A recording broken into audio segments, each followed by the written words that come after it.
মহেঞ্জোদারো নগর সভ্যতা বিকাশের সঙ্গে সঙ্গে কমে গিয়েছিল ধনবৈষম্য। আভাস হিন্দু উপত্যকার নতুন গবেষণায়। ব্রিটেনের ইয়র্ক বিশ্ববিদ্যালয়ের গবেষকেরা মহেঞ্জোদারো থেকে পাওয়া বিভিন্ন প্রত্নতাত্ত্বিক নিদর্শন পরীক্ষা করে দেখেন। প্রাচীন নগর সভ্যতাগুলি যখন বিকশিত হয়েছিল তার সঙ্গে বৃদ্ধি পেয়েছিল ধনবৈষম্য।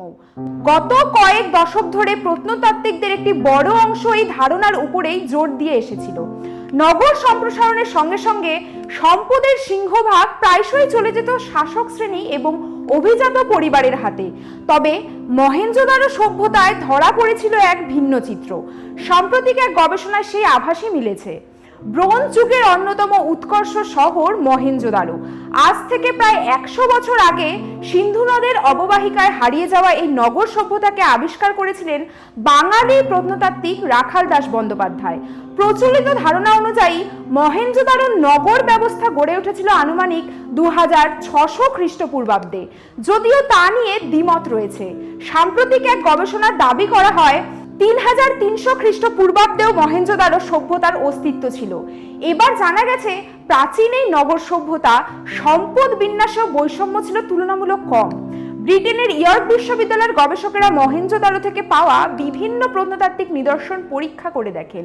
সিন্ধু সভ্যতার অন্যতম বড় এই শহরের আবাসন বিন্যাস বিশ্লেষণ করেন দেখেনও তারা। তাতে দেখা যায় অন্য প্রাচীন নগর সভ্যতার তুলনায় মহেঞ্জোদারোর ধনবৈষম্যের মাত্রা ছিল অনেকটাই কম। সময়ের সঙ্গে সঙ্গে ধনী এবং দরিদ্রের মধ্যে ব্যবধানও কমে এসেছিল বলে আভাস মিলেছে গবেষণায়। গত 18ই মার্চ এই গবেষণাটি প্রকাশ করেছেন ইয়র্ক বিশ্ববিদ্যালয় কর্তৃপক্ষ। মহেঞ্জোদারোয় অতীত খনন কার্যে যেসব নিদর্শন পাওয়া গিয়েছিল মূলত সেগুলি বিশ্লেষণ করে দেখেন ইয়র্ক বিশ্ববিদ্যালয়ের প্রত্নতাত্ত্বিক দলের প্রধান অ্যাডাম গ্রিন এবং তার সহযোগীরা। প্রাচীন এই নগর বাড়িগুলির আকারের উপর জোর দেন তারা। পাশাপাশি আর্থিক বৈষম্য কেমন ছিল তা বোঝার জন্য গিনি কোএফিসিয়েন্ট পদ্ধতি ব্যবহার করেন। সম্পদের বন্টন কেমন ছিল তা বোঝার জন্য এই পদ্ধতি অবলম্বন করা হয়। গিনি কোএফিসিয়েন্টের মান যত কম হয় আয় এবং সম্পদের বন্টন তত সুষম বলে ধরা হয়। গবেষকদের দাবি মেসোপটেমিয়া বা ব্রোঞ্জ যুগের গ্রিস শহরগুলির তুলনায় মহেঞ্জোদারোর বৈষম্য অনেকটাই কম ছিল। তথ্য বিশ্লেষণ করে গবেষকদের দাবি মহেঞ্জোদারো নগর সভ্যতার বিকাশের সঙ্গে সঙ্গে বৈষম্য বৃদ্ধি পায়নি, বরং তা কমে গিয়েছিল। পরবর্তী সময়ে বাড়িগুলির আকারও প্রায় একই রকম ভাবেই কমে গিয়েছিল। ছোট এবং বড় বাড়িগুলির মধ্যে ফারাক কমে এসেছিল। অন্য প্রাচীন নগর সভ্যতাগুলির শাসক বা তার সঙ্গে সম্পর্কিত স্মৃতিস্তম্ভ নির্মাণে প্রচুর সম্পদ ব্যয় করা হতো বলে প্রচলিত ধারণা রয়েছে প্রত্নতাত্ত্বিকদের মধ্যে। তবে মহেঞ্জোদারো হেঁটেছিল সম্পূর্ণ ভিন্ন পথে।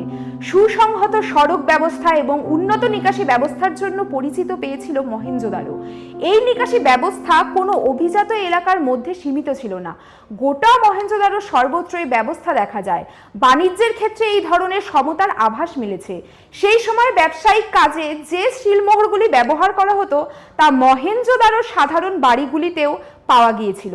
ফলে এগুলি যে শুধুই শাসকের নিয়ন্ত্রণে থাকতো তেমন কোনো প্রমাণ তথ্য এখনো পর্যন্ত প্রত্নতাত্ত্বিকরা পায়নি। আজ এইটুকুই, দেখা হবে পরবর্তী এপিসোডে। নমস্কার।